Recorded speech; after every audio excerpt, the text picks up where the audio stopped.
अस्सलामुअलैकुम, मैं हूं कायनात मलिक। आप देख रहे हैं सरेकिस्तान टीवी। देखते हैं हेडलाइन। बलूचिस्तान में बलदियाती इलेक्शन शुरू होने जा रही हैं। बलूचिस्तान के 32 अजला में होने वाले इलेक्शन 29 मई को होंगे। कोयटा लसबेला के सिवा बलूचिस्तान के 32 अजला में होने वाले इलेक्शन में पोलिंग 29 मई को होगी।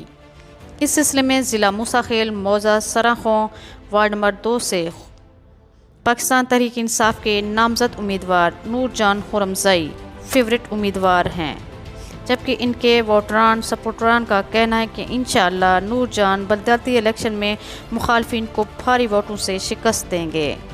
इस मौका पर गुलदीन खुरमज़ई, मदो खुरमज़ई, मरजान खुरमज़ई, सूफ़ी खुरमज़ई, अख्तर खुरमज़ई, अब्दुल खालिक खुरमज़ई, कदम खुरमज़ई, शेर अली खुरमज़ई, कादिर खुरमज़ई, हलीम खान खुरमज़ई, मास खुरमज़ई, गनी खुरमज़ई, शमशादीन खुरमज़ई, फजलुद्दीन खुरमज़ई, मचा खान खुरमज़ई, अब्दुल्ला खुरमज़ई, नसीब खान खुरमज़ई, मरुजान खुरमज़ई, गौसदीन खुरमज़ई, अमानुल्लाह खुरमज़ई, तहर खान खुरमज़ई, मेहरबान खुरमज़ई, जाना मोहम्मद खुरमज़ई, आलम खान सुलेमान ज़ई ने अपने मुश्तरका बयान में कहा है कि 29 मई को इंशाअल्लाह नूरजान खान की कामयाबी की नवीद लेकर सूरज तलू होगा।